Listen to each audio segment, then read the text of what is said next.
സംസ്ഥാനത്ത് വിവിധയിടങ്ങളിൽ കള്ളവോട്ട് നടന്നതായി പരാതി. തിരുവനന്തപുരത്തും മലപ്പുറത്തും പത്തനംതിട്ടയിലും കള്ളവോട്ട് ആരോപണം സംഘർഷത്തിന് കാരണമായി. മലപ്പുറം തിരൂരങ്ങാടിയിൽ യുവാവ് പോളിംഗ് ബൂത്തിൽ കുത്തിയിരുന്ന് പ്രതിഷേധിച്ചു.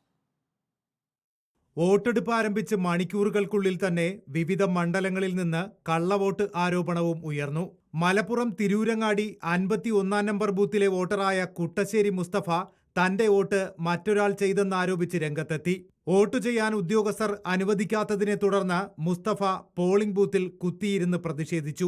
മലപ്പുറം പെരിന്തൽമണ്ണ 12 നമ്പർ ബൂത്തിലും കള്ളവോട്ട് നടന്നതായി പരാതി ഉയർന്നു. തിരുവനന്തപുരം കുന്നുകുഴിയിലും കള്ളവോട്ട് ആരോപണം ഉയർന്നു. പത്തനംതിട്ട മണ്ഡലത്തിൽ വ്യാപകമായ കള്ളവോട്ട് നടന്നുവെന്ന് 3 മുന്നണികളും ആരോപിച്ചു.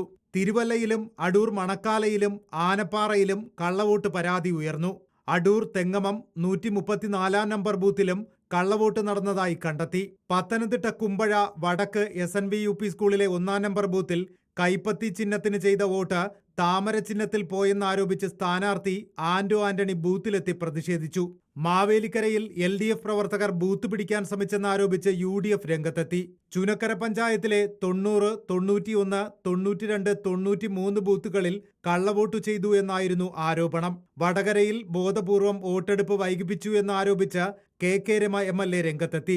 ഇങ്ങനെ ഡിലേ ആവുന്നത് വടകര മാത്രമാണോ, അതിൽ മറ്റെന്തെങ്കിലും പ്രശ്നങ്ങളുണ്ടോ എന്ന പോലും സംശയത്തിലാണ് ഞങ്ങളൊക്കെ ഉള്ളത്. അപ്പോൾ ഇത് അടിയന്തരമായിട്ട് ഭരണാധികാരി ഇതിനകത്ത് ഇടപെടണം. ഈ ഒരു സ്ലോ ആവുന്നത് എന്തുകൊണ്ടാണെന്ന് പരിശോധിച്ച് സ്പീഡാക്കാനുള്ള നടപടികൾ അധികൃതരുടെ ഭാഗത്തുനിന്ന് അത്യാവശ്യമായിട്ടുണ്ടാവേണ്ടതാണ്. ഇടുക്കി കരിമണ്ണൂരിൽ ഹോളി ഫാമിലി LP സ്കൂളിലെ 2 ബൂത്തുകളിലും കള്ളവോട്ട് നടന്നതായി പരാതി ഉയർന്നു. തങ്ങളുടെ വോട്ടുകൾ മറ്റാരോ ചെയ്തെന്ന പരാതിയുമായി വോട്ടർമാർ രംഗത്തെത്തി. തൃശൂർ അന്തിക്കാടും സമാനമായ പരാതി ഉയർന്നു. ഇടുക്കിയിലെ അതിർത്തി മേഖലകളിൽ ഇരട്ട വോട്ട് പിടികൂടി. തമിഴ്നാട്ടിൽ വോട്ട് രേഖപ്പെടുത്തിയവർ കേരളത്തിലും വോട്ട് ചെയ്യാനെത്തിയപ്പോഴാണ് പിടിയിലായത്. ചെമ്മണ്ണാർ 57 ബൂത്തിലും ഇരട്ട വോട്ട് കണ്ടെത്തി. കള്ളവോട്ട് ചെയ്യാനെത്തിയ ഒരാളെ പോലീസ് കസ്റ്റഡിയിലെടുത്തു. വിദേശത്തുള്ള സഹോദരന്റെ വോട്ട് ചെയ്യാൻ എത്തിയപ്പോഴാണ് പിടിയിലായത്. കൊച്ചിയിലെ വിവിധ ബൂത്തുകളിലും കള്ളവോട്ട് പരാതി ഉയർന്നു. News desk reporter.